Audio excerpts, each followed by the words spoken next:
Hello, everybody. We are married, and how did we do that? What's going on with us in marriage? All that and more on today's. Welcome to the show. My name is Jake. Hey guys, I'm Christina. And together, we are married!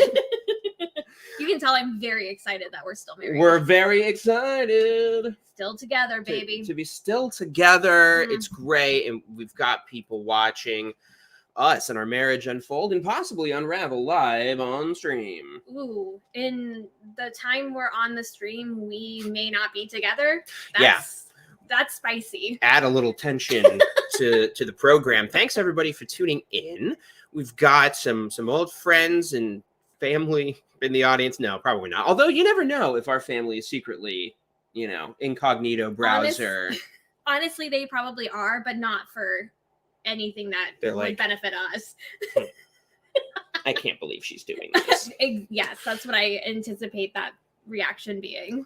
But, before we get into this, I have to say, not to immediately derail things, but we got a video. Immediately derail. But it's a diversion. It's breaking news. We got a video in, and I think it is important that we show it right away because it's going to be, I don't know if someone else might leak it first. It's kind of a leak. It might be, it's about Anthony Morris. We should say that. Yeah, I think that everybody would be very interested in tuning in and seeing that video. You've seen this. I have. It's a little surprising. I don't know if it's like the last talk he ever gave. If it is, I can understand why he's not. Well, I won't get. I'm just going to show it. Let's get into it. It's like 4 minutes. So just for a little segment, we're going to watch this, and then we'll get into the marriage stuff. So brace yourselves. Here we go.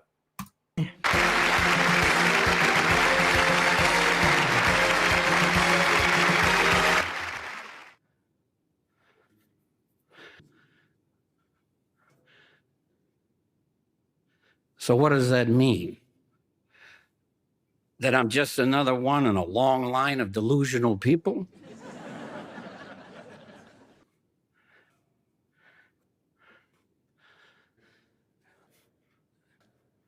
And then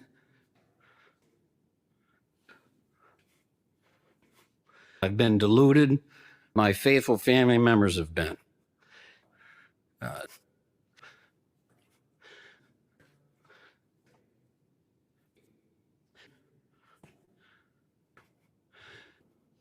And I'm not going to stare at anybody.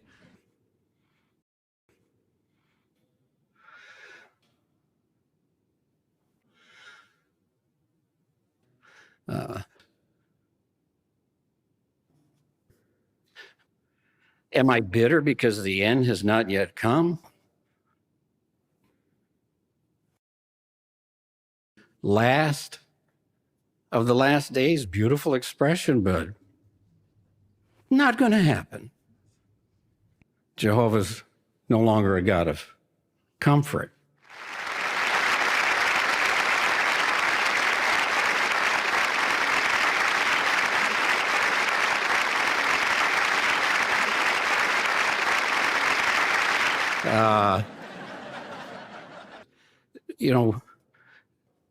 What is this about? Why?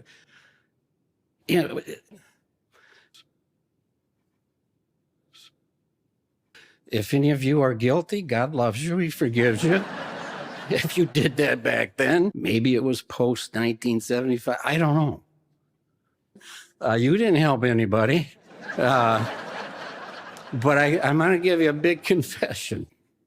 I did not dedicate myself to Jehovah. Honest.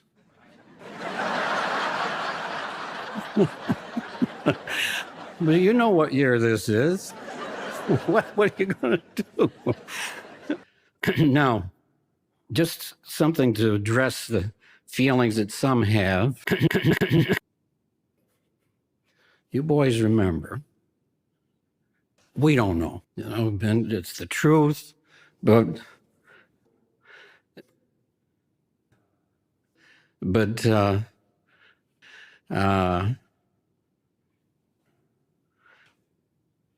Let me expound on that thought. Am I bitter because the end has not yet come? Even my mother is another one in a long line of delusional people.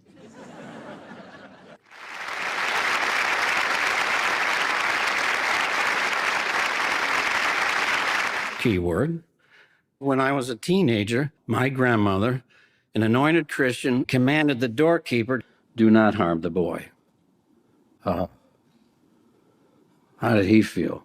Talk about a relief.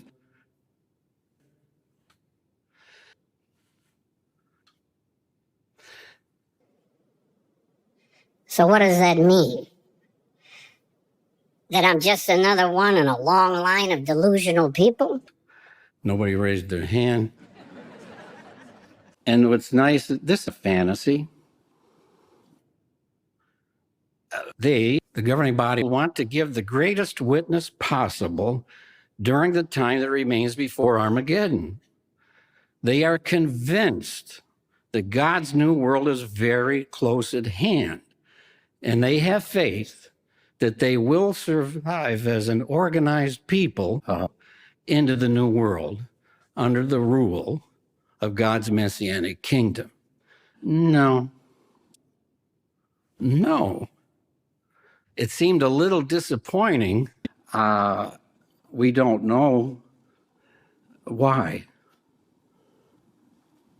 You can ask God, but I don't see anything in here going to tell me why he decided not to have it in there. That has nothing to do with being worthy. It's all about the lineage that went through. And, you know, we all know better than Jehovah. Yes, Jehovah. Jehovah.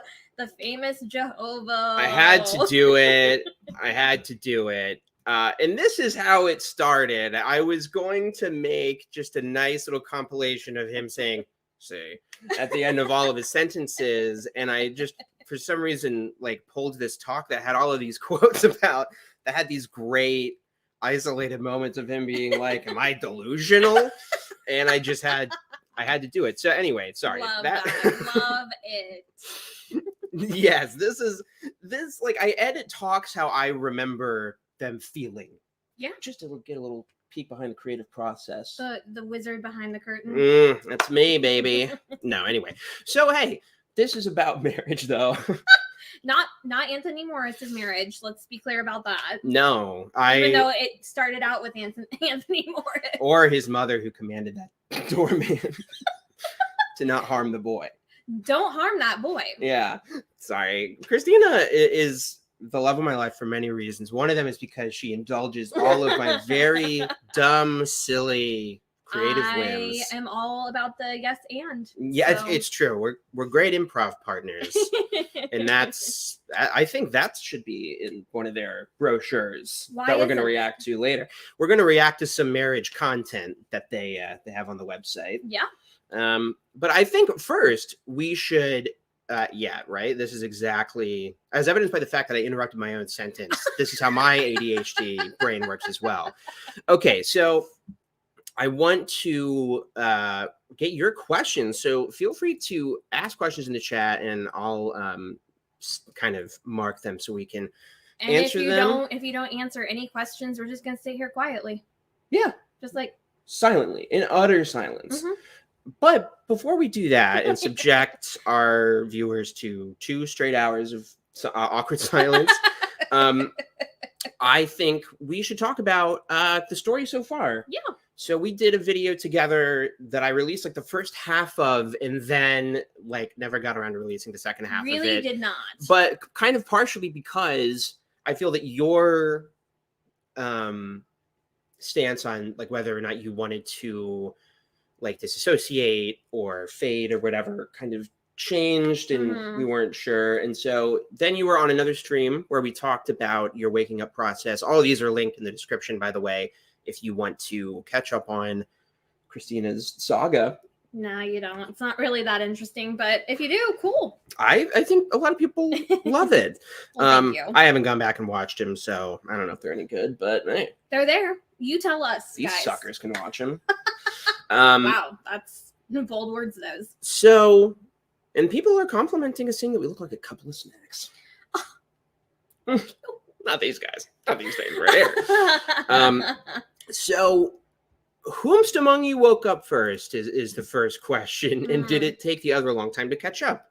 I woke up first. I don't think it took a very long time, but it probably took like 2 years. Yeah, I would say you woke up like a year and a half into our marriage. Yeah. Something like that. And then it wasn't until like within the last like year that I've finally been like more open about my waking up process and just admitting to myself that like I never really believed in the way that I thought I did. Yeah. So there's a lot of deconstruction with that.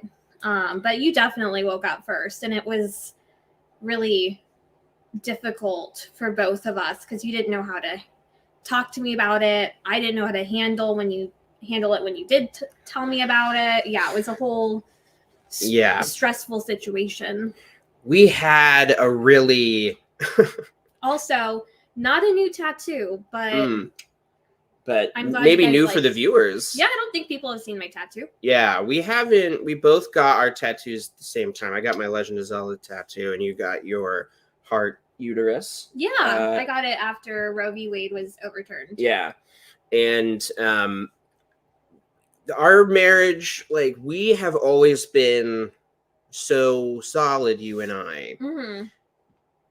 And a bunch of shit just keeps trying to get in the way. Now, sometimes that shit is me. I love that you said we've been solid and then followed it with shit. We've been solid, and then separately there's been some shits. Some loose, runny diarrhea, life obstacles to overcome. You know, we got married, and like the day we got back from our honeymoon, there was a note on the door of our apartment saying that essentially the apartment building had been bought out by this new company and it was going to be torn down, and we had to move out in a couple months. Mm-hmm. And then our first day back to work, your father had a stroke. Yep. And that's kind of how we were off to the races. Yeah, it was literally, and this is when we were both preemie. We were both preemie. And like all of these terrible things were happening. So I don't know where Jehovah was during that time, but he wasn't with us. Foreshadowing, maybe. Or that was just Satan trying to pull us out, and it worked. But so thanks. You're gonna get me started on a whole thing. Well, let me finish this thought of like, the only hand this is what I'm saying. We had to use our own hands, if you know what I'm saying. But anyway, I brought that up just because like that stuff happened, and then I started having really severe doubts a few months into our marriage that I didn't really know how to process for like a year. And I just kept that all inside. But I was like really emotionally in a weird place. And we've been talking about too, like you also, I think, were struggling with things like friendships and relationships in the congregation. Yeah. Do you want to talk a little bit about that? Sure.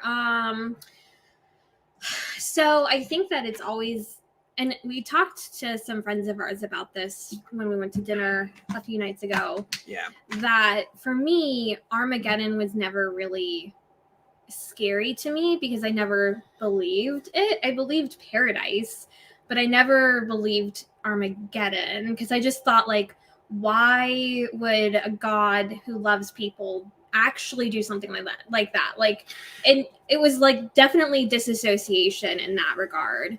For me, what kept me in and what was really upsetting to me was acceptance of God or by God, acceptance of people and like friendships and things like that. I always felt like I had to struggle to make connections with people. I always thought like, how can people have friendships that last years and decades? And I feel like I can't keep hold of one friend. So I would get a lot of like internal pressure from myself when I didn't feel like I was like being accepted in some way with the friends in the congregation. And like, Jake really, I think, surmised it perfectly when he was telling me that I'm just a very real person. So I connect with people who are real and down to earth. And you don't really find a lot of that in the Jehovah's Witnesses, where people are real.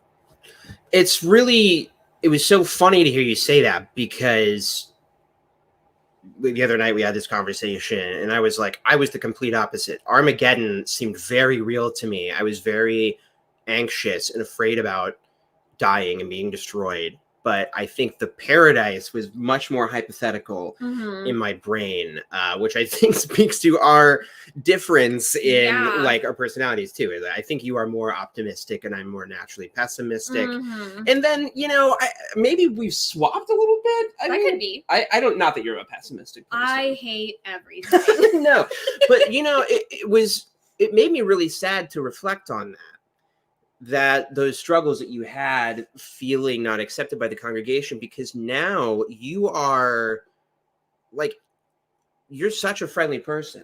And even people no, you were. You totally were. You were always like this. You were always very funny and gregarious. And, you know, like people in chat just immediately fall in love with you because you're great. And that was my reaction too. And so it never made any sense to me why there was this weird cliquey behavior in the organization. And now that you're out, like, you have no shortage of friends and you get along with your coworkers. Yeah. And I feel like I'm not as like focused on being accepted anymore, because I feel like I'm more content with like who I am as a person and where I am on my path in life. So like there will be times, just because we're all human, that I feel like, well, why wasn't I invited to that? But like, I definitely was more in that frame of mind as a Jehovah's Witness, because everything, like you have built-in friends. So why aren't my built-in friends inviting me to whatever they're doing? Why am I being excluded? That's kind of how I felt. Yeah. And that, I don't know, that really spoke to me in terms of like different emotional trials that we were facing early in our marriage. Was, you know, I was experiencing doubts more overtly in like the teachings of the organization, but I liked I felt very connected with the people and the clockwork of everything. And I think it was maybe the opposite for you, where you were feeling more disconnected from the people, which is interesting. And I think it really like felt more that way when you were disfellowshipped, because I felt like even more so than before, the acceptance of people in the congregation was more forced on their side of things. Yeah. Because it was always like, oh, Christina, you can come, but Jake can't. Well, that's my husband. So I would kind of like, I would like it if he came, but that's fine, whatever. So I think that with you being disfellowshipped, it just made it more apparent that I never felt like I was accepted, or that I had like true friends. Yeah. And this different, you are keeping up with the alt-worldly lore. I wanted to shout out this comment from Ronnie524, because I did not believe like I thought I did, remarking on what you said. And that is kind of, I really like the way that you put that Ronnie picked up on, because there is something about when you start thinking critically, it's like, wait, the publications are saying this, but that's not what my relationship with Jehovah feels like. Yeah. And I think that we even had like a point of conversation about that the other night. Like, you know, people have different interpretations of God. So why wouldn't people's interpretations of Jehovah be different? So I always find it interesting, like looking back at old publications or old talks, or like even thinking about my own like interpretation of Jehovah or God or whatever. You know, the Bible says that he's unchanging, and yet Jehovah is different to everybody all the time. You know, like my relationship was different with Jehovah than it was with you. And you can say that about anybody, because I feel like he is all changing and yeah, because it's like this just invisible hypothetical thing. That's me getting all atheist. But anyway, this was a really cute question. What's the number one thing that the other did to make you realize you wanted to marry them? Oh, I like that question. I like that too. I want you to answer first. Okay. The what was it that you did? I like that question of what's the other person did. I think that the number one thing was that you seemed like a very like complete person. Like I felt like I knew you immediately. Mm-hmm. Obviously, like you don't immediately know everything about the other person, but I felt like, oh good, Bo is doing that shit. He doesn't like that we're married. He would rather be in between and divide us. Bo doesn't like anything that he thinks he can knock over.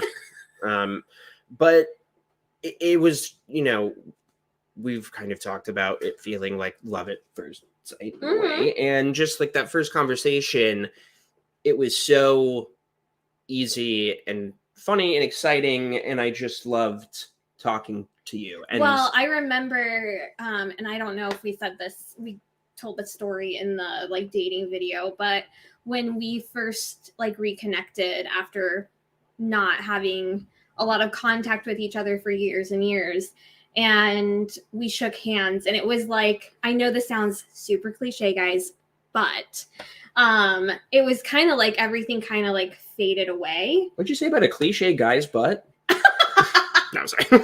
Wow. Okay. Well, that sidesteps my story, guys. And she liked how I constantly derailed everything to turn it into a joke. Yeah. No, that's great. But it did feel like that. But the thing that you did was that you always made me feel comfortable with myself. And I felt like, but you challenged me too. Like you wouldn't, like you think I'm funny, but you also will shut me down if something's not funny. And you will make things I say funnier, and we can just talk forever. And so I think I had dated some people, including your best friend. That's how we knew each other from before. Sure this was years before we started dating. So it wasn't like I, hopped like, Tarzan from one to the next. It was, I met a lot of people who felt like incomplete people, who felt like they didn't really have an identity or were kind of shallow outside of the organization and their connection to everything.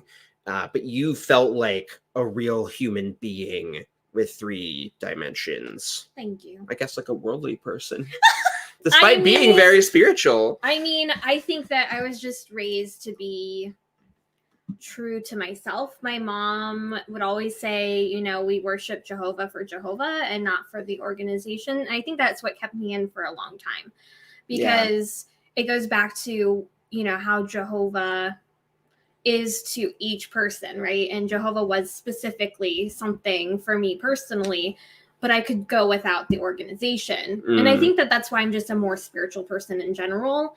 I don't need religion or an organization to tell me how to worship God. I'd rather leave that for my own interpretation, but you don't know what you don't know, right? But I always was like my mom and dad always said, men are men, but Jehovah is, not in that regard. Like he will always be. So yeah, I think like I was the opposite too, like in how I was raised. My family was very, I had family in Bethel, had family who were elders, many of whom were elders. And I think that my focus was always on the organizational aspect of it and less so God. But what did I do? Damn it. No, I'm kidding. I would have to say, from my Peony JW perspective, what was really attractive to me was the fact that you were initially, like, I could see that you were taking the lead, and you were taking care of the older ones and the older ones. in the organization or in the congregation. And I just found that really endearing because it showed the kind of character that you have and the fact that like you are always looking for ways to take care of other people. And I in my brain, I don't know if I made this connection, but I was like, well, if he takes care of people that he doesn't know, then, you know, he'll take care of me really well as somebody that he does know. And I always said that I needed to marry somebody who was witty and funny, and that's somebody that I could have serious, like deep, heartfelt conversations with, but also we could be dorks with each other. And that's exactly what, like, immediately, like one of our first conversations, we were just making puns and making jokes. Oh, they're gonna say making out. Well, maybe that too. I don't remember, but that's not what I was gonna say. Yeah. So overall, I guess maybe it was just knowing that you were a very genuine person too. And now I know I mentioned this in our dating video, but which when we were younger, I didn't feel like you were a genuine person. I felt like you were very arrogant. But that was just my interpretation as a 21-year-old at the time when we met each other. So, you know, fast forward to when we reconnected in 2017, like years have passed at that point, and I'm like, wow, this person like has really grown up, and I can really appreciate what he has to say now. Well, that's very sweet. Well, thank you. I love you. I love you too. I like that. We should have more streams where people demand that we compliment each other. That is good therapy, I guess. There's nothing wrong with it. Okay, there was something else I wanted to get to, but I don't know. Oh, I like this. I think it depends on which Jehovah a person's personality gravitates to. Hebrew scripture, angry, vengeful, Greek, loving, and forgiving. Ooh. Yeah.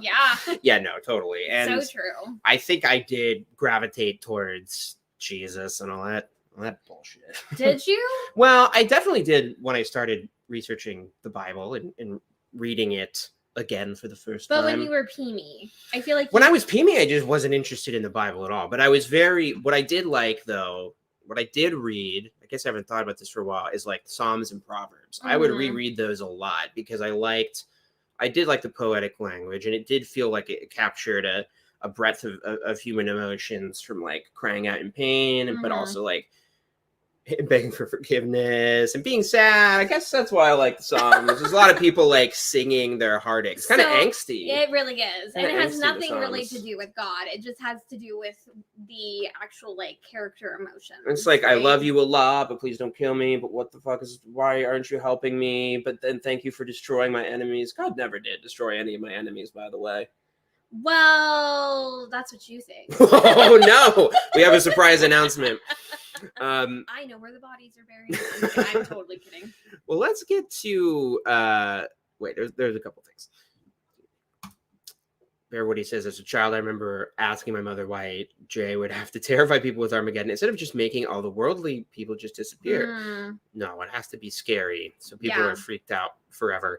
Fear is a good motivator when you're in a cult. Yeah, no kidding. So does Christina still go to meetings? No. If not, how is your fading process? I'm not answering that question. I will be reading the questions and answers from now on. No, I'm sorry. I don't know why. Does Christina still go to meetings? No. And it like, I mean, you very simply. Yes. You said you liked it when I take the lead. You liked that. When I was peeved. And I liked how submissive you were. I was not submissive. No, I liked that. I didn't like the idea of having to like be in charge. That's true. That was uncomfortable for me. And so I did like that. It seemed like this headship thing, that's kind of fake, right? Yeah. Not that we ever really said that, but we did try and study the like family happiness book and thought it was goofy. And Well, yes, that it was goofy. And then I think that it was just, I could tell that it was uncomfortable for you to go like, yes, Sister Kreitz, what's your answer? Like, very weird. Didn't like that at all. But okay, so what's your meeting and fading situation? Okay, so I attended every meeting for the most part during COVID, when everything was on Zoom. And then I went back for one in-person meeting, and I was immediately like, I can't do this. And I think a lot of my like deconstruction process happened during COVID, and I just didn't realize it. And then at that point, you and I had many different conversations about like my beliefs and why I believe this, and like we just started having more open conversations. So when I went back for the first time for an in-person meeting, I was like, I just can't, like, I can't be a fake person. So I went back for this first, in-person meeting, and I was like, I cannot pretend like I'm not bothered by any of this. So I just stopped going. And that's when I had a lot of friends in the congregation, reach out to me and go like, is everything okay? Do you need anything? This, that, and the other. And then it just became like annoying. It wasn't even like, it wasn't even helpful at that point, because I'm like, if I needed help, I would ask. I don't need help. I am fine. So that took place. And as far as my fading process, I was really not interested in fading initially when Jake first was disfellowshipped, in the sense that I was going to dig my feet in even harder and serving Jehovah and proving Jake wrong and proving Satan wrong. And because I'm a hard-headed person. I'm stubborn. So like, if somebody's going to tell me one thing, I'm going to sit there and I'm going to be like, but no, actually I'll prove you wrong. So I didn't initially think that I would fade or think that I would want to fade. And then as things progressed and I started reading things on my own, and Jake gave me the space that I needed to investigate things, I went back and forth between disassociating myself or fading. And I decided like, I don't want to disassociate, because to my mom, it would be like another death. And she's still like having a really, really hard time with my dad having passed away. And it'd just be too much. So I decided, well, I'm just going to fade. Eventually people will stop texting me, emailing me, writing me handwritten letters about why Jehovah hasn't forgotten about me, blah, blah. And but also, you need to come back, otherwise you're going to die. Yes, and I mean, I'm not saying that there weren't times where, like, it was not easy. I would get handwritten letters from people that were meant in sincerity, but were insincere. And it was really upsetting to me, because I don't do things just on a whim. I'm definitely the kind of person where I really think about what I'm doing. I'm just analytical in that way, I think. Yeah. Do you agree? Yeah. Oh, okay. Yeah, you are. You were just looking at me like... No, I'm just enjoying listening to you. Oh, well, thank you. But so when people would write me letters and stuff like that about like, Jehovah hasn't forgotten about you, remember these scriptures, I'm like, I mean, I grew up knowing these scriptures. I have not forgotten about them. Like, it just was a lot. So it just made me feel even more adamant to not engage in the congregation, thus spurring my fading process, I think, quicker. I think like that's actually really important to your process, is like getting all those messages of support and concern, and realizing that it just doesn't feel comforting. Right. Because I remember feeling that when I started like telling elders and stuff that I had doubts or whatever. I told you, and word spread through the grapevine, and I would get these calls from my family. It's just like, yeah, obviously I've been thinking about all of this for like years now. It's they talk about like, oh, the organization's changed so much. Like, well, maybe aesthetically, yes, but they still use the same 25 scriptures that they're listing. I've read all the articles they're going to bother trying to send me. There's nothing new under the sun with them. Right. And the thing of it is what's new is that I'm understanding the evolution process in my personality.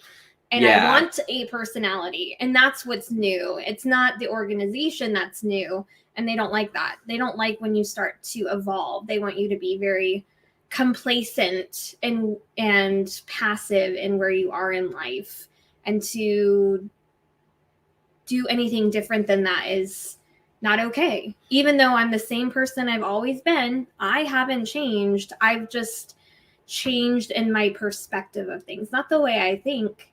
And I think that Jehovah's Witnesses, they very much link perspective and thinking together very closely. And that's not necessarily the case all the time.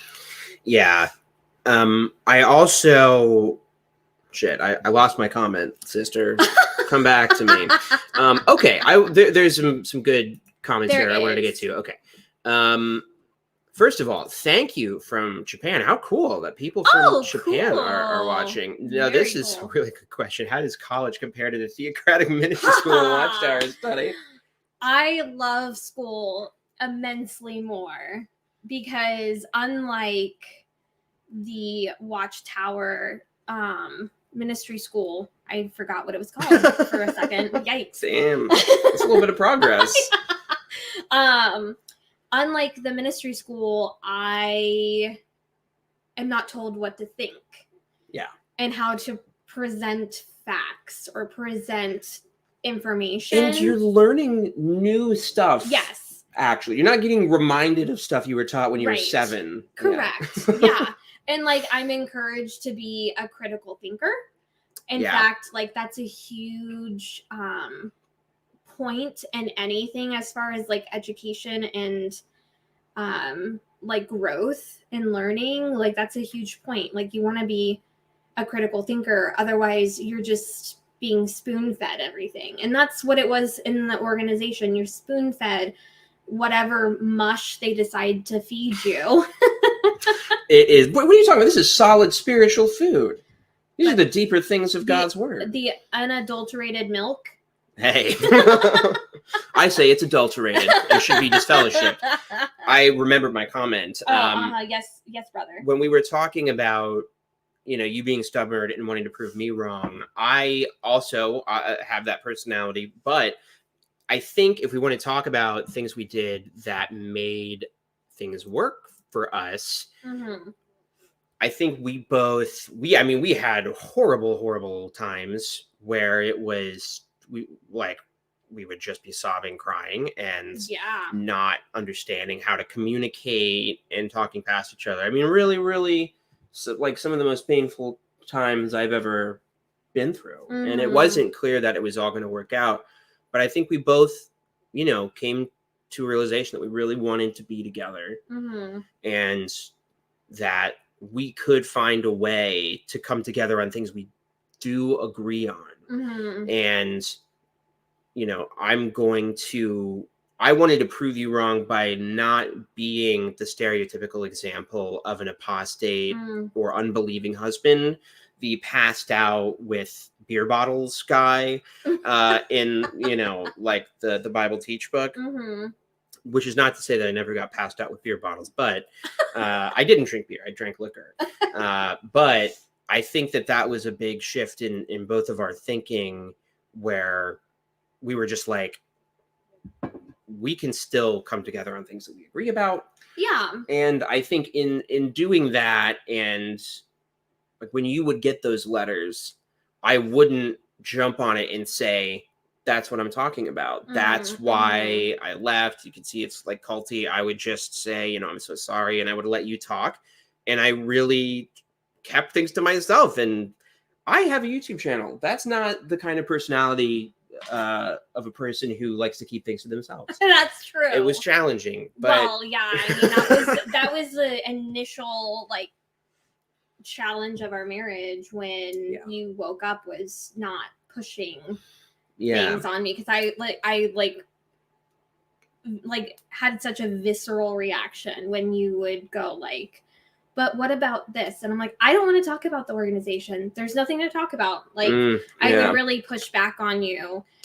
So you're definitely not one to keep things to yourself, but thank goodness that you did, because I think it helped me kind of think things through on my own and come up with my own conclusions. And that's why, a few streams ago, I wanted to like say, I'm not duped by you. Like, the people in the congregation are like sitting there thinking like, oh, Kristyna was taken out by Jake. Like, okay, no, that's not the case. I don't need, in fact, I definitely don't need my husband telling me what to do or think. No. And if anything, that was a detriment. And I thought I was doing a good job too. I thought I was not pushing stuff, but I was pushing some, and that was still too much. I think I was trying to take the advice of Lloyd Evans, who would have thought taking that guy's advice wouldn't work. But he mentioned something that made sense to me, which was he wouldn't bring things up to his wife, but if she had a question, then he would take that opportunity. Even that, I felt like, no, you know what? I think maybe our quality is getting a little lower or something. Oh, let's see. Is our internet getting slow? I think having the self-control to be like, no, I know that she is a thinking person, and I don't know what she's thinking about in her brain. I would keep things to myself when I had doubts and not want to tell you. And so I don't know. And sure enough, like, as we've had more conversations, you had completely different reactions to things than I thought you were having. Like, I thought that you were really loving the congregation and they were super supportive and you were into it. And then come to find out, like, no, that was not your reaction. Because I think that I was trying to convince myself. And convince me that the process works. Yeah, exactly. Because I felt like I needed to convince myself that these people are, and you know what, in their mind, they are showing love. It's the only thing that they know how to do, right? So I was trying to convince myself that, like, these people are doing things in love, and it's not uncomfortable at all for me to be on the receiving end of that. When in reality, I was very uncomfortable because I felt like things were just so they weren't genuine. Yeah. I know we've been going off on this point for a minute, but I don't care. I don't fucking care. I'll talk about whatever I want. But like, this is our stream, hey, guys, stop yelling at us. Literally nobody is protesting this at all. But and if they are, they're leaving. We've only gained viewers, as far as I'm concerned. Until I said that, then I noticed a couple people did. And then everybody leaves. So, like, yeah, people will, like, witnesses will send you stuff in love and with good intentions. And I think we've both had to come to a place, especially when it comes to comments that family members or people that we really care about make who are witnesses. Ooh, like, yeah, we have legs. People can. Oh yeah, it's happening. It's happening. I wonder what's going on. I don't know. We'll figure it out. It's Satan, guys. No, it's Jehovah. What am I saying? No, it's because I've been editing in our room and I haven't bothered moving the computer back to the. Oh my. Let's see. Watch that we haven't been heard for like the last 20 minutes. Okay. Shit. Looked like your camera was unplugged, so people can still hear. This happened before. What? I'm going to refresh.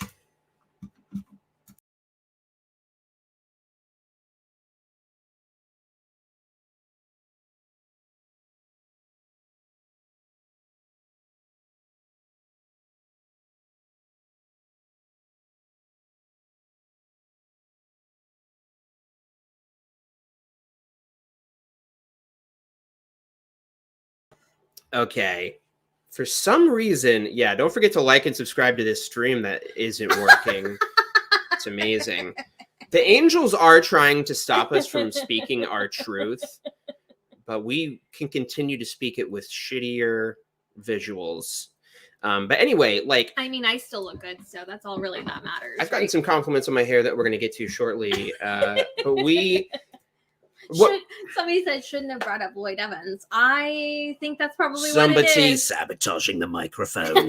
The thing that I was trying to say before we were sidelined by demons or angels, depending. Depends on what you believe. And we're going to talk about that too, is like some people don't love or show love in a healthy way. Right. Like somebody's trying their best or good intentions can still be harmful and bad. Like we've been watching The Bear and like, Carm's mom, like really loves your kids, doesn't do it in a way that is good or healthy. And Not that at all. is complicated. Yeah, absolutely. Okay, let's catch up on some good comments. First of all, thank you, Carlos, for the super chat. Love you guys, not in the JW brotherly way. It feels like a bad time to ask for super chats after horrible technical difficulties in our, under-decorated bedroom. Actually, we need more super chats so that way we don't have these technical difficulties and we can decorate our bedroom. This is why I needed you on streams like 2 years ago. Which, by the way, for the record, all your idea. You want to do this, right? No, I'm just kidding. Well, guys, talk to me after this stream and I'll tell you really what I think. Don't do that. Nobody do that. No, but you really wanted to, like, you would just hop on. I think, I don't know which video it's on, but you can see, like, my reaction to, like, being really surprised that you came in and just wanted to say hi. Yeah. I don't know what my compulsion was initially to do that. I think it was just like to be. I think you're like pushing your own boundaries and testing. Yeah, and I think that's probably true because at the point where I started like wanting to say hi or jump on or like add my commentary in the background, yes, I was starting to like wake up more and more, and like I was doing more reading, more research, so I felt like, well, I have something to say about this. And I wanted to see, like you said, how far I could get with it. And if there would be anybody who would be calling me up or texting me going like, Sister Christ, well, what's going on? We saw you on a stream that your apostate husband puts on. Like, I think you might get some for this. Probably. I don't know. But then what are they going to do? Are they really going to want to meet with you? They know you're going to secretly record it. Actually, I won't meet with them. Yeah, that's good. Yeah. Don't bother. Nah, man. Is it hard for you guys after leaving to continue to do YouTube afterwards, digging more into JW doctrine? For me, I did it for a few years and it just started making me feel sick and I had to step away. I totally get that. I mean, I do take breaks. I'm going to upload a video tomorrow and I'm going to upload that stupid Tony Morris video after the stream is over. But I do take breaks. I work on non-JW related stuff. We've got a good support system of friends where we just hang out and, we're just friends and maybe that stuff comes up, maybe it doesn't. But I think the other thing is, I think our default is to kind of be silly and to find the humor in something, which makes it maybe a little bit less triggering to deal with. But sometimes we'll still get really upset about something. Yeah. Like the Anthony Morris leak talk that we react to a couple weeks ago, where he makes all these misogynist comments. Like we were really pissed off. You're really baiting me about not talking about the thing. Okay. Well, moving on to the next comment. This is just for Jake's amazing hair day. Great comment. What about my amazing hair day? You've gotten so many compliments on your wonderful lipstick. This is just the first one that automatically flagged because it included money. Is Christina a theist? How do you deal with being married to an atheist? Which is a great question. That is a great question. And thank you for this too, by the way. See, I told you. Thank you. Next stream, I'll be back in the other room. We'll have a cable connection. It's gonna be smooth. We'll see. So answering, am I a theist? I don't really know how to answer that question because I mean, do I believe in like a higher being? I guess, but I feel like I'm more like spiritual in the sense that like we're all connected to the universe and different like forces. I guess I'm more like, I guess I am a theist. I think you would be considered more of a deist. Like you have a more like some kind of spiritual thought, but maybe not directed towards like God, the Christian God or Buddhist God. You know, these religions. Do you know that what's killed more people than like these pandemics is religion? You ever think about that? This is all the time, actually, and it makes me mad, and that's why I don't want to be part of organized religion. Just trying to be the most annoying atheist ever. You don't have to try. It comes naturally. So I would have to say, okay, I don't believe in the Christian God. I believe in the fact that there is a greater purpose for humans, but that can be left for interpretation. And I think that I'm more spiritual in my outlook on life now. I'm not so like, my compass points true north to Jesus or Jehovah or whatever. Like my true north can be anything at any moment, and I'm okay with that. Yeah. And the way that we make it work, by the way, is I don't think that for either of us, our entire identity is wrapped up in our belief or non-belief. Like, and I think we're both excited about just seeing each other grow and change. Like, I love seeing you in school. It's so exciting, and I'm just like so proud. It's very fulfilling. You are a great student. You take it really seriously. Like, she hasn't started her semester yet, but she's been getting like a head start on her homework, and she has these beautiful notebooks. She has amazing handwriting. It looks like in a fake bad epistolary of like, handwritten letters and stuff, but it's real. Like it's amazing. So I want to shout out this great comment from our friend. And by the way, if you want to see a couple that are gorgeous, lovely couple, actually W. Caleb did a stream just yesterday with his partner that you should check out. I agree, and it's great, and they're great, and they're great, also very attractive. So, and I don't think it's appropriate to comment on whether people are attractive on stream. So, Caleb, you're a 5. That's safe, right? That's like right down the middle. So you do find it appropriate to talk about who's attractive on screen or on stream? On screen, yeah. On screen. So I think that, and also we just try to respect, like we did before, each other's thoughts and belief process. Do I agree with Jake and his outlook? Not necessarily, but I'm not going to sit there and try and like change his perspective. I would rather like have an open conversation about what he thinks about certain things.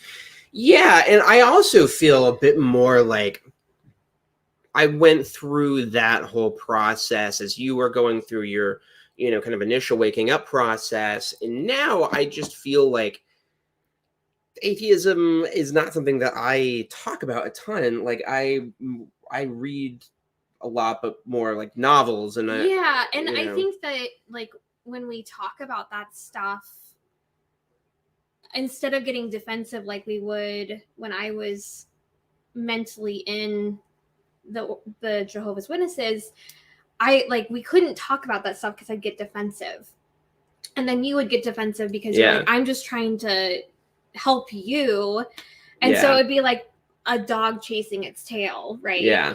But now I feel like we have a better like back and forth. Is our dog chasing its tail over there? No. Oh, lame. I don't know where she is. Peaches thinks she's too cool for the stream now. But yeah, so I think that we just respect each other and ourselves in that forum to have more interesting conversations than we would before. Yes, by the way, this comment was 5 minutes ago, but yes, this will stay up. Everyone's saying your lips look amazing. Thanks, guys. That's very kind of you. Yeah. Hey, right? Come on. We have this. But I want to see it. I want to see this stream. I would love it if you two streamed together. That would be amazing. I'd watch it. I would compliment you guys all day long. By the way, yes, they. Yes, thank you. What they mean is every other religion is a snare and a racket. Turns out there's one good one, and it's us. Yeah. Join, like, and subscribe to Jehovah's Witnesses. JW.org, in fact. There's a donation button there. My dream lives in the United States. Okay. I'm looking through. I'm like, I don't have any connections for matchmaking, but my thoughts and prayers are with you. Speak for yourself. I think I have an eye for this kind of thing. That's what you think. No, but we've been going for almost an hour, and I think that we should switch to something fun. Oh, hey. Hey, my little Speaking Pimo. of other couples who we like, my little Pimo. He's a good one. He's a good one. Him and his wife. Wifey, goodies. They're goodies. And his wifey has goodies. Like in a spicy way, or she was like she made goodies for goodie night at the book study. Left for interpretation. I will not answer that question. Okay. Oh, I'm glad you trusted Jake enough to know that he wouldn't question his indoctrination without good reason. Well, I don't know if you always felt that way, though, because, I mean, I remember in one of our emotional conversations, I did ask you, like, do you think I've been misled? And you were like, yeah, kind of. Yeah, I mean, because my Pimo, not to be confused with my little Pimo. I was your little Pimo for a while. Yeah, but my Pimi frame of mind was, well, the only explanation would be that he is misled. Right. But the more I started thinking about things, I realized, Jake isn't the kind of person. In fact, he's so contrarian to everything that he's not going to just like do something to do it. Like you are like, you make actual decisions that you can like stamp of approval on. Yeah. Stamp of approval. Okay. That's an inside joke. So I think that I started realizing that it wasn't being misled. It was just you broadening your horizons and growing.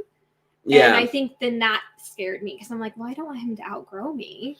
Oh, that's interesting. And I think that maybe that's what, like, my mom, she doesn't want me to outgrow her.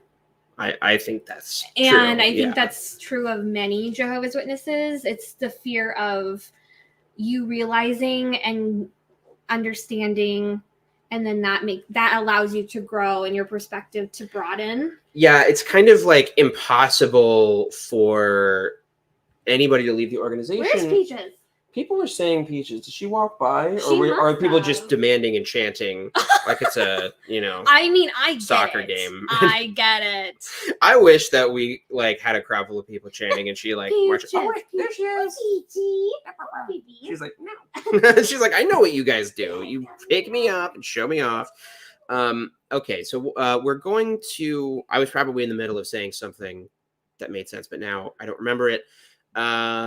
Thanks for the hair compliments, guys. I have been letting it grow. I have not gotten a haircut in quite some time. Oh yeah, sorry. I was about to present media, but this is Peaches. She's so cute. Look at that baby. She does not like being on camera. She really I don't does. know what it is about, because she loves to be picked up and cuddled and she loves to hang out, but it's like she senses that there's pressure for her to perform. She don't have to perform. She's like, I know. She's no, like, I'm trying to like. She's like in my neck. Oh, baby. Little derpy baby. Well, I know. I was just talking about how great my hair is. Dax has a cold. We've been fighting colds for the last week. We were gonna hang out with some friends yesterday. We couldn't because of colds, and now you're too hot in this room. But I think it's just the light of the silver screen. Light of the silver screen. That doesn't make sense. I meant the hot lights of the stage or whatever. This is why we're married, because I understood what you meant. Yeah. Okay, let's look at a couple keys of being. She's shaking. She's doing her little chihuahua shiver. Hmm. Maybe she needs her puppy. Her puppy or her poppy? Her puppy. Oh, puppy. Okay, so during this break, I need to. Okay. We're taking a quick potty break, everybody. Maybe Peaches needs one too. All right, so we're going to go through this Your Family Can Be Happy brochure. This is still, as far as I know, their main family happiness racket that they're pushing. The snare and the racket. So, well, let me see if I can adjust my screen even more. It's like it defaulted to the internal, just FaceTime cam. For some reason, it's not liking my camera. And I'm laughing because I just realized it's called Agape. That's the name of the camera. It says Agape on it. I think I made that point. Do tell. My little Pimo is out there being this hardcore cart crasher, and no. Okay. I want to look at this. Your Family Can Be Happy. I feel pretty confident that we never looked at this when we were actually witnesses, because we were like, hey, we know how our family can be happy. But thank you for everybody for stopping by while we're taking a quick bathroom break. If you could like the screen, the stream would be better, and subscribe and even leave a comment. Boy, it would just make us so happy. Yeah, this was we would say this, and racket was such an outdated term. Sometimes I'll use that term at work, and the old ladies I work with are like, how do you know that word? I literally was going to make a joke about a tennis racket. That's what they mean.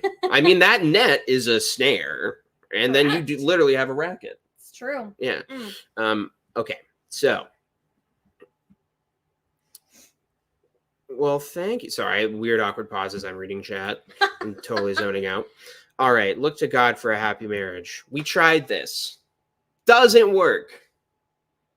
Maybe for some person somewhere. Who are lamer than us. That's quite a harsh judgment to make on something you don't know, but okay. I support it, I guess. I guess you're right. I guess it does work for some people. I mean, look how happy our parents are. My dad's dead, so. Okay. I didn't mean it like that. I'm totally messing with you. Damn. She loves to throw that in my face, too. That was me throwing it in your face. That was like the Anthony Morrison gesture. The one who created them from the beginning made them male and female. Good. So right into binary heteronormative values. Yeah. Jehovah asterisk. Oh, Jehovah is the name of God as revealed in the Bible. In case you didn't know. No further questions, Your Honor. So if you read, it says Jehovah God. Yeah. So why is the asterisk there? Because Jehovah's name is God. God's name is Jehovah. God performed the first marriage. The Bible tells us that he made the first woman and brought her to the man. Adam was so happy that he said, this is the last bone of my bones and flesh of my flesh. Jehovah still wants married people to be happy. Does he mean this is the last boner of my boners and fleshlight of my fleshlight? This is at last boner of my boner, fleshlight of my fleshlight. I was telling them, isn't that funny that that's an Agape camera and it failed? I've literally made this comment to you before about it saying agape. But hey, while we're talking about boners and fleshlights, could also be pronounced agape. So, paragraph 2. Yeah. When you get married, you may think that everything will be perfect. Realistically, though, That was my first thought. and we all think that, obviously. Even though, as a witness, you are reminded literally 95 times a day that you're imperfect and Correct. you're constantly falling short. So Yeah. I don't know who thinks this. Realistically, though, even a husband and wife who truly love each other will have some problems. This isn't important. Accept the role that Jehovah gave you is what I wanted to focus on. Big thumbs down from Chris on this one. What the Bible says, the husband is the head of the family. Well, he does know. because a husband is the head of the wife. Jesus Christ is the head of the congregation. Whoa. And I guess I'm just imagining, like, who is reading this thinking, like, oh, yeah, it does say that. Whoa. The same elder who commented on how short my skirt was. He's reading this like, yeah, yes, I knew it. It says right there. If you are a husband, Jehovah expects you to care for your wife tenderly. He made her as a compliment of you, and he wants you to treat her with dignity and love. Now, is this not an oxymoron? Like, if you believe that your wife was literally made, like handcrafted to be just a compliment to you, that's not dignified. Very narcissistic, in fact. Yeah. Way to say that I don't have a personality as a woman and that I'm only a compliment of you. Well, I don't know if I showed you any of the clips of like Steven Crowder, this like far right influencer who talked about, wanting to enforce monogamy and, all this stuff.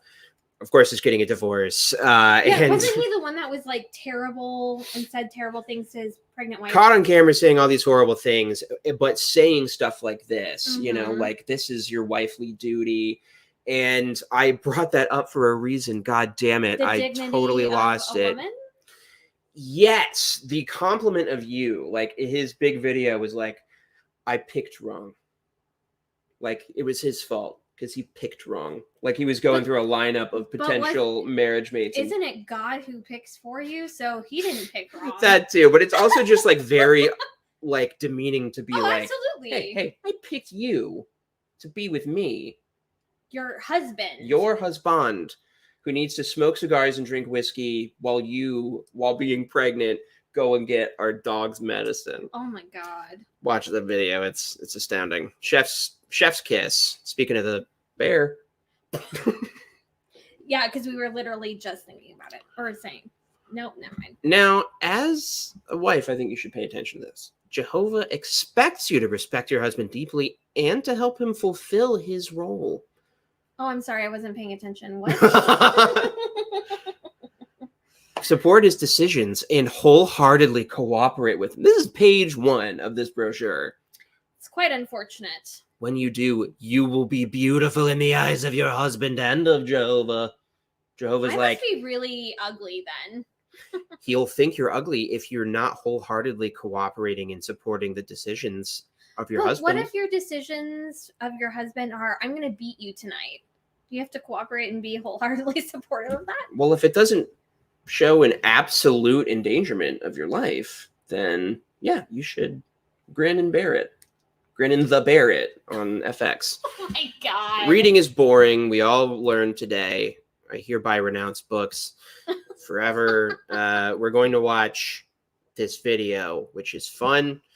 I think, I don't know. We were trying to click around to videos, and like the first 5 seconds of this made us think, oh yeah, this is a good one. Yeah. Not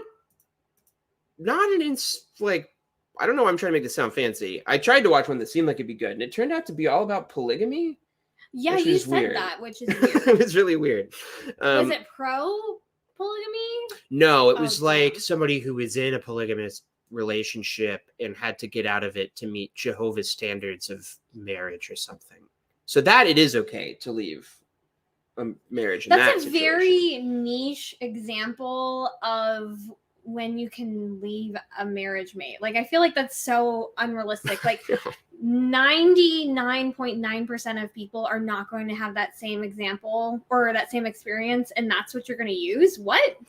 But that's what this religion is, isn't it? It is Old Testament law code stuff where there are all these very specific rules for really specific scenarios, and they like that. They like that version of God. Just so strange. You know, it's like Jesus feel goodery. That's not helping anybody. Yikes.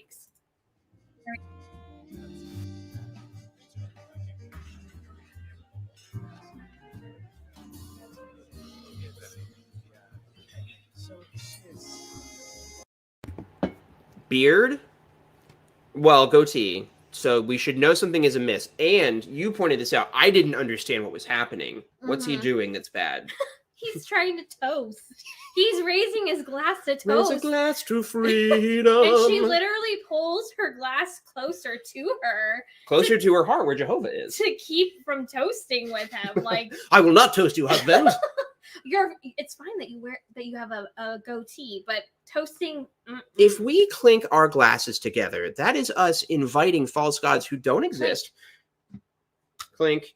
Do you have wine in there? Yeah. Amazing. That's why this stream is good. No, that's not the only reason why. I'm totally kidding. Okay, so anyway, that's the context for anybody watching this. That's why she's like, oh. I love her face.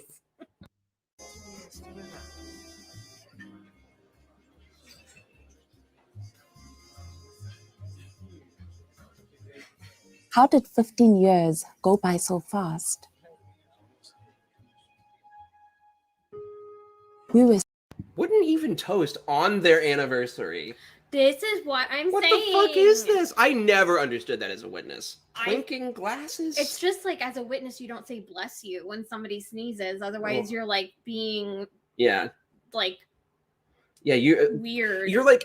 What is their logic? That it's acknowledging the existence of certain, like, phrases and rituals that have origins in pagan I things? I guess maybe. I would have to go... I'd have to do research on it, because we literally had that conversation at work the other day, and I was like, I guess I don't know what the issue is. Maybe somebody in the live chat knows, and they can share that with us. Ask that at a cart next time you're there, my little Pimo. Ask them, show them this, and be like, what the fuck is this?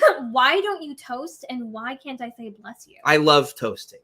I love toast. As an Italian, we're always toasting and saying marron. And toasting bread. And toasting bread, of Garlic course. bread. So young when we got married, maybe too young. We had so little in common. Can we talk about the Ferguson Manor just real quick? I don't understand, like, it. I don't understand. They're at the movies. Yeah. No, I understand that. Like a moving picture. A motion picture. And then this is like... I like this. I guess this is a rom-com. Do you see that? The Yes. ring as the O? Yen no the... Yes. Yes. Yes.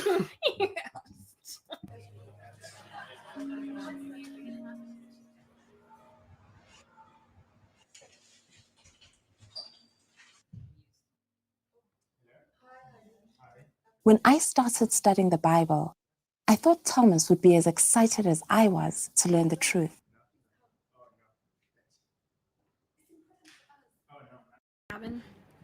Glad your mic was muted for that. What is the... What? Did we need the full... He has to take off his shirt and his hat and hang them up slowly and walk away? No, because if you're really that upset and you don't want to hear what's going on, I would just beeline it to the bedroom. Like, They have to... They have to... I know you would. They have to, like, edit this stuff at a pace with, like, a governing body member's talk. Like, nothing could be too...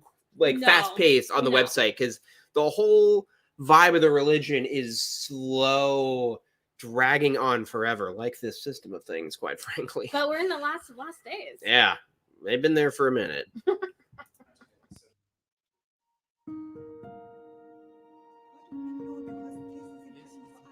Wait a minute. This guy comes home from work, doesn't want to sit down and study religious pamphlets with strangers? How dare he? The fuck kind of guy is this?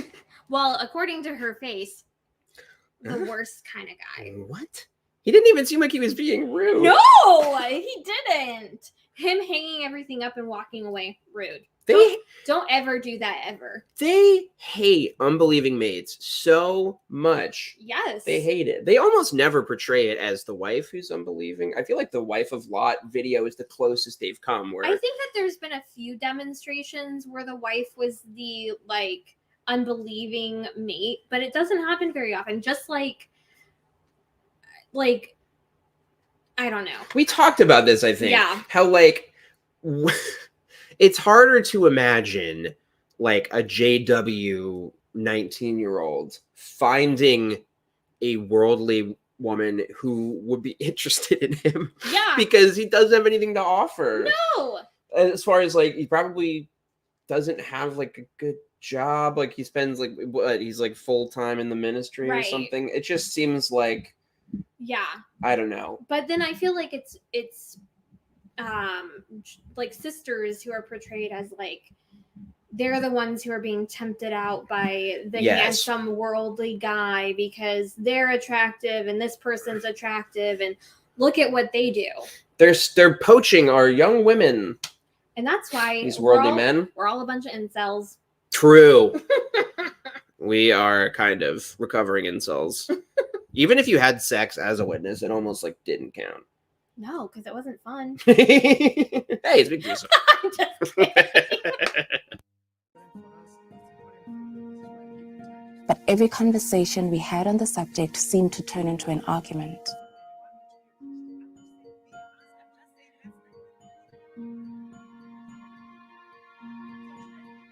Looking back, I really wish I'd handled it better.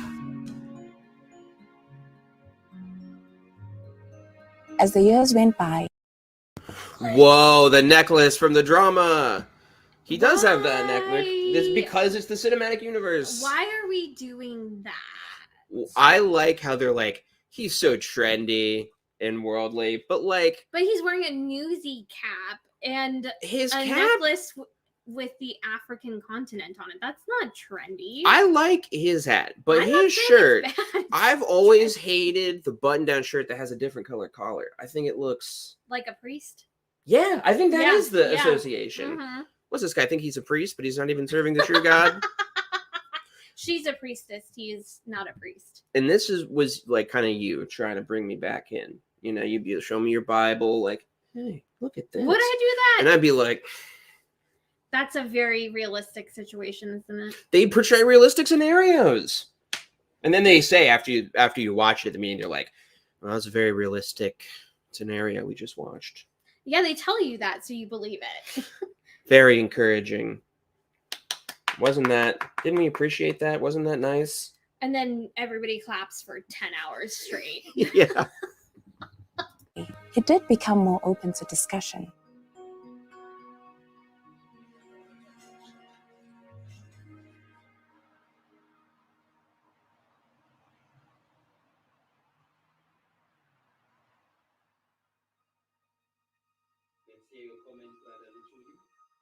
But it's been hard worshiping God alone. Others in the congregation are able to serve Jehovah together and even reach out for theocratic goals like the School for Kingdom Evangelizers, something I would love to do. Why can't I have a husband who loves Jehovah like I do? Abigail probably felt the same way, but with more reason.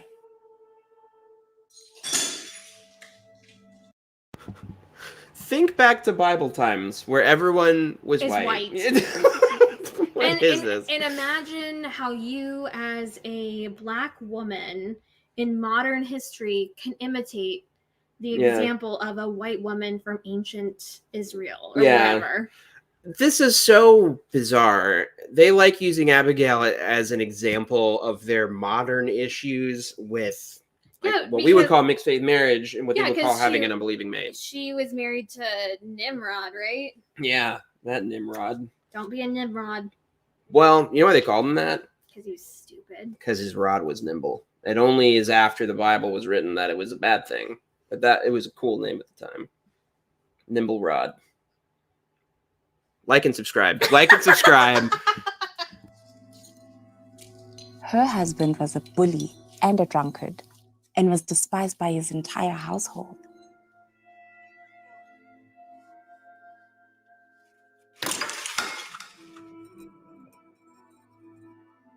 Okay. I find this guy's portrayal of an angry human very odd. Anger is a very natural emotion for everyone. No, it's not. Okay. I'm kidding. So I don't understand why it's so over the top that he's like the Hulk. Like, don't make the Hulk angry. They know it's going to be like silent, so they're like really like, no, like really mad. But it's just like brother so-and-so works at the literature desk. And we're like, no, it'll look really good. We'll put really convincing makeup on you and your beard will look real. Yeah, 100% real. Yep. The most natural beard you have ever seen. It won't look like the makeup that I get from Kroger for these streams. No, it'll look like my makeup. Yeah. Yeah. Oh boy. This is, I mean, he threw this empty bowl at him. And it didn't shatter. It did not. Well, they made him strong back then. Not the people, but the utensils. Sure. Yeah. They died at age like 30 of diarrhea, but they made really strong bowls.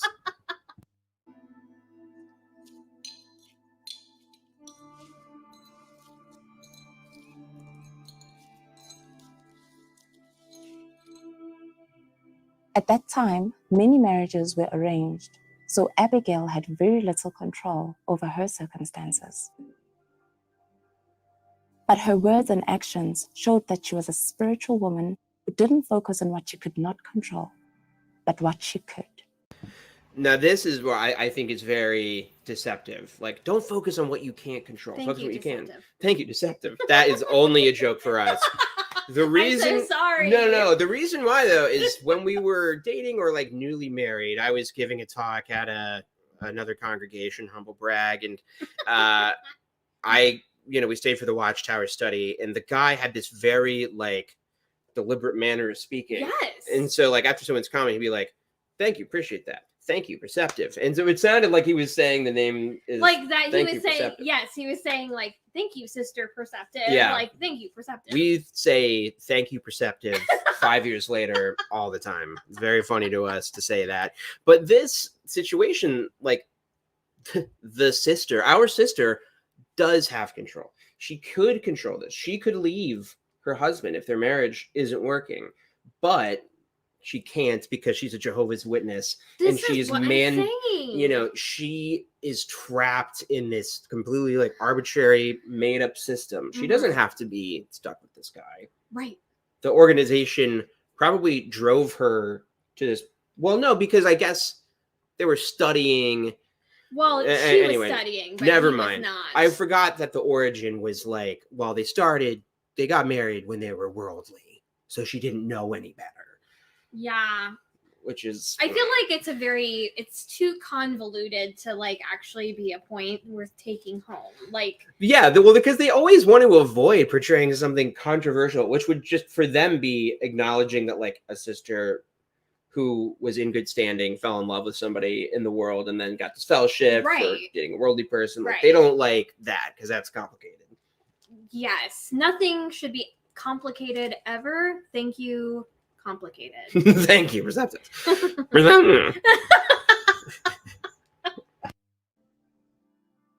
I determined to do the same.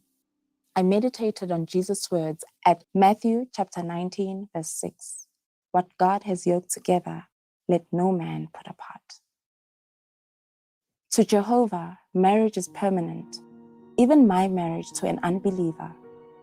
So instead of dwelling on changing my husband or my marriage, I focused on changing myself. Thomas does not love Jehovah, but he's no Nabal either. He is.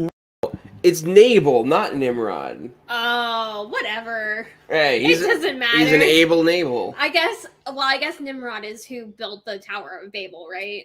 I have no idea. I didn't read the Bible when I was a witness. Only after I left. Well, and I did. And I literally, like, how quickly I've forgotten the points that are actually supposed to be important as a Jehovah's Witness. Because you haven't been going and getting the reminders. But yeah, like, if something is kind of lame and doesn't actually mean something to you, then you do forget it. Like this stuff doesn't matter. So it leaves our brains. Nabal, Nimrod, it all started with an N. It's fine. That's right. And this guy, he's no Nabal. He's still a hardworking fella. And in Jehovah wants your marriage to last forever, even if you're miserable. Even if you're miserable. He could see the future, and he could have told you that your marriage wouldn't work out, but he didn't. For reasons. Well, because he's a god to everybody. So whatever the perception of him, that's what he'll be. Let's challenge this, by the way. Let's challenge Jehovah on this. Why does he think marriages need to last forever? Just because he likes it? Because he's miserable and doesn't have anybody. That's the thing that's lame about Jehovah. Is he's like, well, I made it, and this is the way I like it. So you just have to do it. You know, in actual, like, so what? In human society, if anybody were to be like, no, you have to do this, and they're like governing over like a group of people, they'd be like, oh, that's a dictator. Yeah. And they would try to overthrow him. Well, I don't know. 43% of Americans might still vote for him anyway. I was actually thinking Hitler. They might like the dictator. Well, they might like the dick. I knew you were going to say that. You know, somebody said that Christine is the mature one in the comments earlier. Listen to our commentary on the last drama, I assure you. Jenny, we loved your comment about poisoning that guy. I love it. But we have been corrected on this. Was the hunter in opposition to God? And yes, with the Tower of Babel. Wow, so that guy really sucked. Yeah, I just knew it started with an N. I should get kudos for that much. Kudos. Well, let's finish this. The sweat on his brow. He's working hard, futilely, in this system of things, not for Jehovah. Hard or hardly working? Well, that's a good question because he's not working for Jehovah, so it doesn't really even count. He could be giving free labor to build a kingdom hall that 3 years from now they'll convert into a KFC. Because they'll sell it. Yeah, they don't want it anymore. Build it with free labor and cheap materials and turn it over and I've always thought that colonel knew what he was doing. That colonel, he knows something about chicken. Hot chicken, what combo you picking? That's what they say at Raising Cane's in our area. Yes, it's true. And I love Raising Cane's. Yeah. Raising Cane's. Raising Cane's. Loyal, and he loves me. He is entitled to the respect the Bible commands wives to show their husbands. So I'm making an effort to be more respectful and loving to him. I think what their advice is, the win him over without a word, is really like conform to the like patriarchal ideal of what a wife is supposed to look like become a Stepford wife, and he'll be like, this is cool that this religion has turned my wife into this. Yeah. I should join too. Yeah, exactly. Well, yes, because she is submissive. She knows what her wifely due is. That's right. The marital due. And so she'll give that to me anytime. That's right. And she'll cook for me. She'll wear a full dress.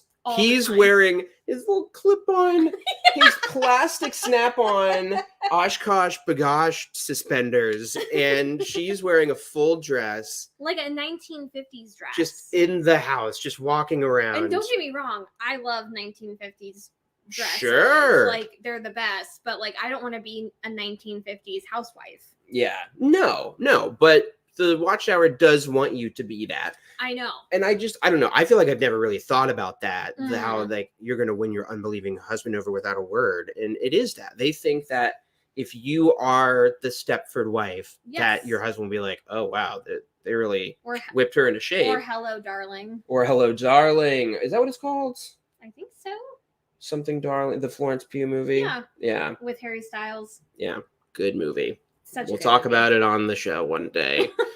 It's a movie that critics did not like, but every ex-cult person I know is like, good movie. So good. They nailed it.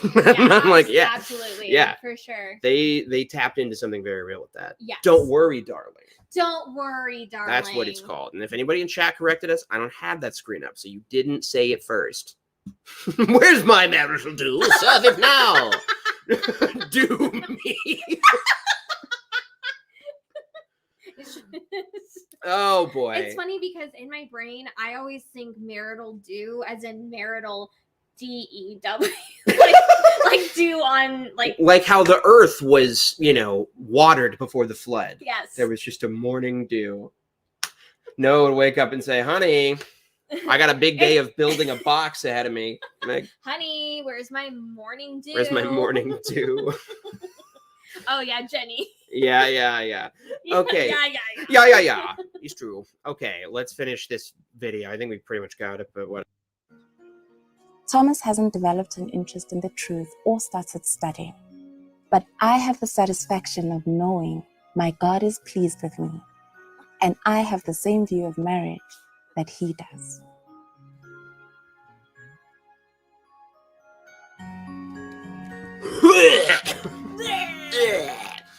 Thank God she has the same perspective of marriage as her God does. God is like, I like this. I like it when you're sad, but still with this guy.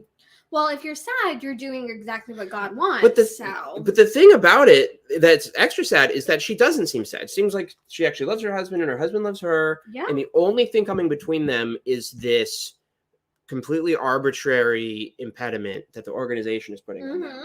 That the organization, like, you can't really be fully happy serving God if your spouse isn't in on it too. Right. But that isn't true. And like, something should be fulfilling just for you, shouldn't it? Like, maybe. I don't know. It doesn't matter. None of this matters. It's all fake. God isn't real. And that's the point of the stream today. Man, the hate you give.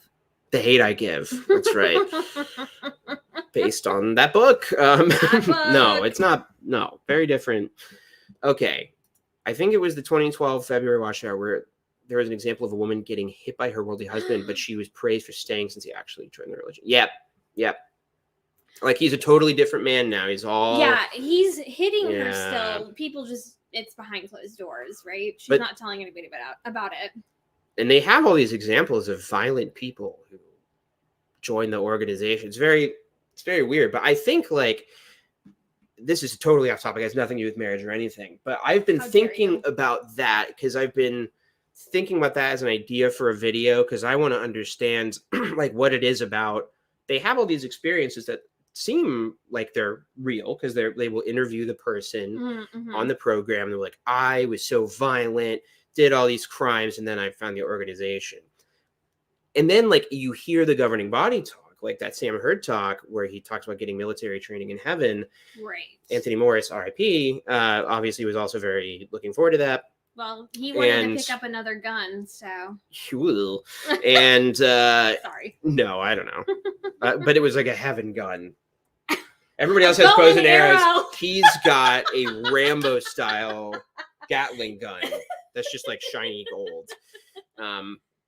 But like, what is it about the organization that kind of draws people like with a violent inclination? And I think it is that vengeful war of Armageddon thing. Like, if you're just patient, God will do all the violence for you. Like, all your enemies will be killed and it'll be violent. And everyone will know it. Everybody's going to know that you were right all along. I think that's why for me, Armageddon wasn't like scary to me because my dad was a very kind person, very like understanding. I mean, he had a temper, but like for him, he wasn't drawn to Jehovah and the organization because of that. He was drawn because of the people. Yeah, I think that stuff put him off and made him uncomfortable. Yeah. So I feel like for me, when you see that perspective of somebody who is not naturally a violent person, they're not focused on Armageddon. What they're focused on is getting to paradise. Yeah. You know what I mean? Yeah. But for somebody like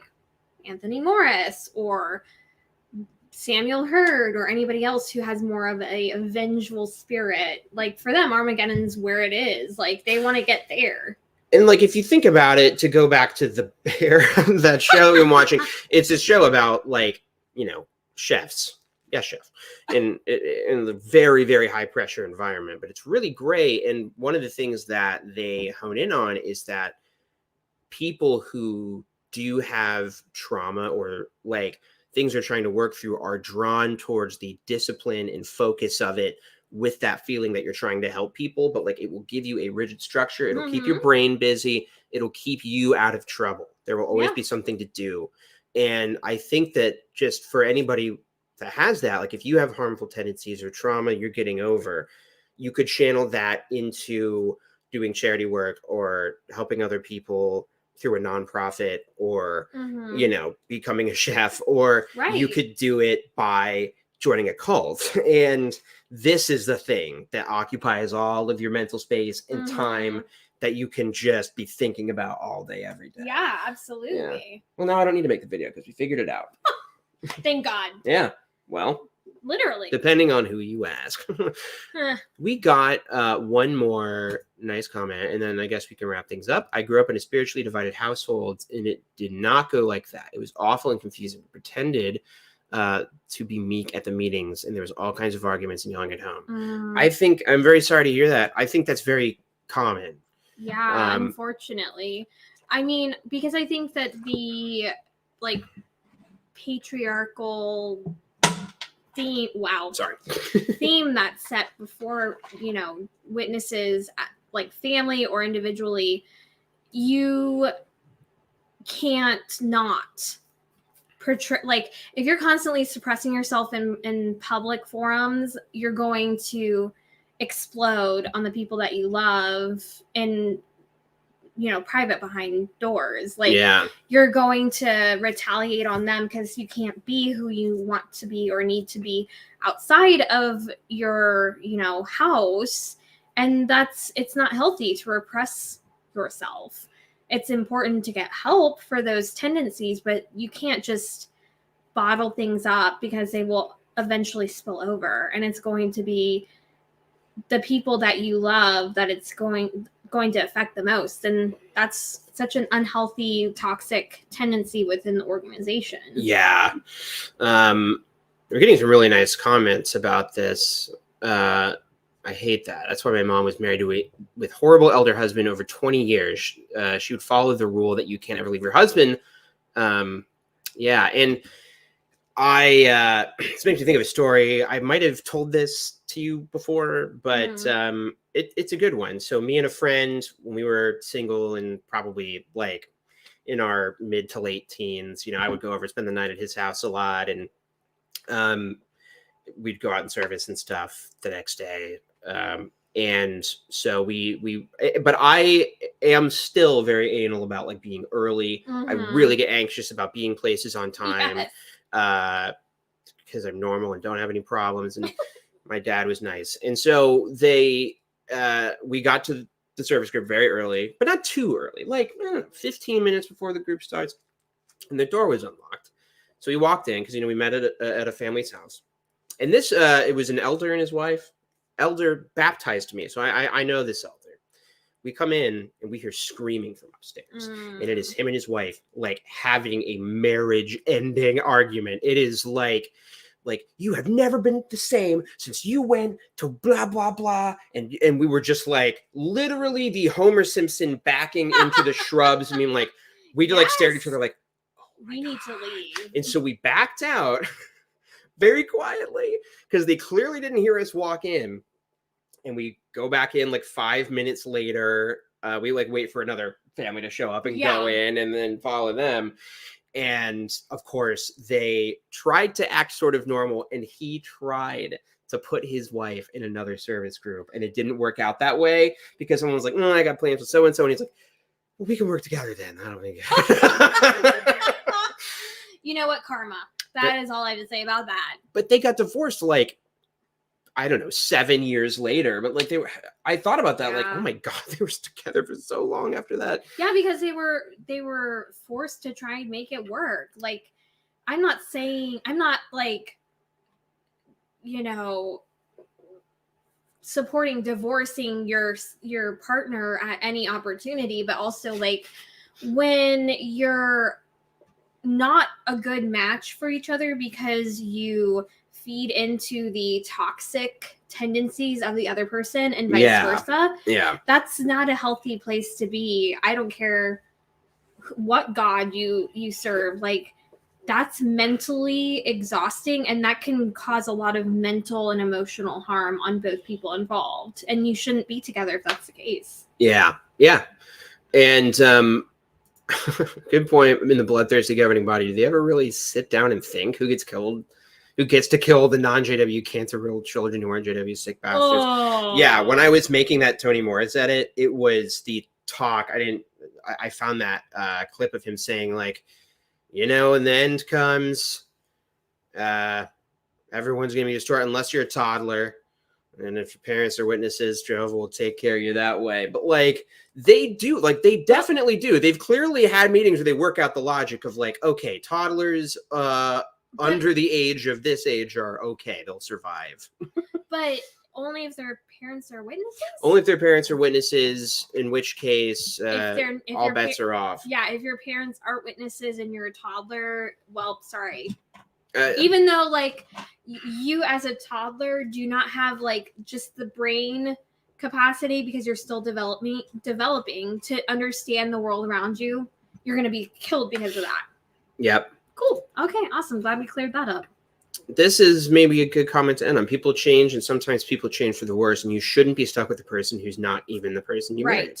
And I think that is the struggle of, you know, when one person wakes up and the other hasn't yet, you know, and my therapist likes to make me add that word onto the end of sentences. And I don't like it, but she makes me do it yet. Like they're not at that point yet, but it's true because you never know if somebody else is going to go on that journey. But you also can't make them do it. Right. And if you are not in a place where you can handle that, then, you know, they might turn into a different person. Your relationship could change and it might not work out. You know, we're extremely lucky. Yeah. And we're very, very thankful that. Yeah, because not everybody, like, you may initially be compatible with someone, but as you grow as a person, you may not be compatible with that person anymore. Yeah. It just so happens that you and I are very compatible with each other. It doesn't mean that we haven't gone through challenges to make things work. It just means that, you know, we've been able to get through those challenges, but not everybody has to do that. And you shouldn't feel like forced to do that. Yeah. Somebody tuned in a little late. Do you want to answer? Because I answered for you earlier. Well, I mean, yeah, you're on the books. I'm on the books. Yeah. So I'm like, wait, what? So I don't consider myself one, but I've not separated myself as one. So if that answers that question.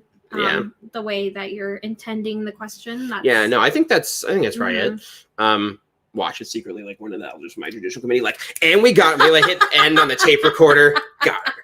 Yikes. But yes, this is also a key takeaway. Like, the important thing is that life is a journey. I know that's like fucking cliche, but no, but it's true. It's true. And if that journey involves divorce, then that is not a bad thing. It's not. Well, it's like understanding that you can't win everything. And I feel like as a Jehovah's Witness, your focus is, I have to win everything. I can't lose at anything. Yeah. And especially not in marriage, because that's something that God himself created. But the thing of it is to have, like, parting ways from someone and divorcing them doesn't mean you lost. It means that you gained something and you learned from that situation and you learned something from whatever that love was. And now you can take that and you can bring it into whatever, you know, relationship you end up in. And it may be your end all be all. Yeah. Like, even though I don't think either of us believe marriage to be like a sacred God-given mandate where Jehovah directed the first marriage in the Garden of Eden, it's valuable to us because we value each other. And the second it stops being valuable, Well, we're already 5,000. I'm already. My bags are packed right now. I'm out the door. As soon as this stream is over. We have divorce go bags. We didn't have them for Armageddon, but we do have it. That's because Armageddon isn't real, but this Armageddon, it's real. There's some real Armageddons we could bring about. Absolutely. We'll be having a lot of conversations after we're done. Well, thank you everybody for tuning in. This was so fun. We didn't talk about the thing that some people asked about in chat, which is, certain accusations about a certain governing body member, because, we don't cover unverified and accusations, and we don't want to speculate. As like a social worker at heart, it makes me upset all the way around. Yeah, you're in school for social work, and so you're, we both want to be very careful with how we talk about this stuff because we've got this platform and you've got a profession, and I don't want to either draw unnecessary attention one way or the other. While also being compassionate towards people who have been traumatized. So the reality is we're not talking about it because I don't really know how to talk about it in a way that makes sense on the stream. And I think that's okay. We don't have to talk about every potential controversial situation that happens in the XJW community.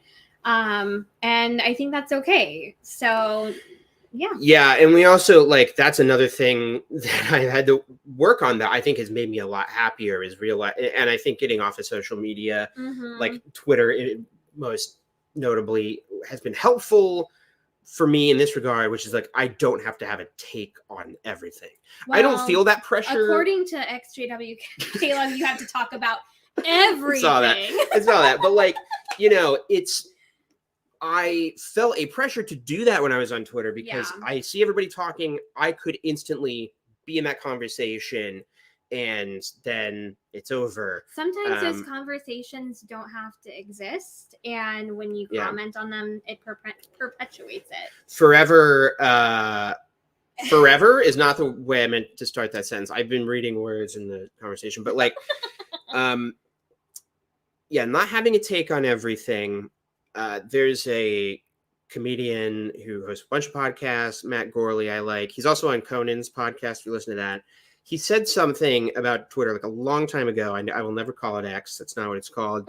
X marks the spot. He's a very big nerd, talking about Indiana Jones in The Last Crusade, where they famously say the word Jehovah. And they, when they come upon the cup that Jesus drank from. What's it called? The fucking Holy Grail. The fucking Holy Grail is what the movie's called. I was going to say Gauntlet, but I knew I was wrong, so. Jesus' Gauntlet. Honestly, that's more badass than Holy Grail. I'd be sick as hell. Jesus' Gauntlet. The guy asks, do you do this for your glory or for his? And, he doesn't believe in God, and neither do I, but he's always whenever I'm about to tweet something, I think, am I doing this because it's going to be valuable or because I want to have a take on it? And that's a very complicated question when you're, on social media and have a YouTube channel. I can't comment on everything. Well, and I think that everybody wants to have a take on something, right? You want your opinion heard, but sometimes that opinion doesn't need to be spoken out loud. And that's okay, because the people who insist on their opinions being spoken all the time aren't necessarily the people that society views as valuable or worth listening to, because they just speak into the void. We've got takes about takes. That we do have. That's true. But anyway, thank you everybody for watching, and enjoy your life. Thanks for everything, guys. Thank you. Love ya.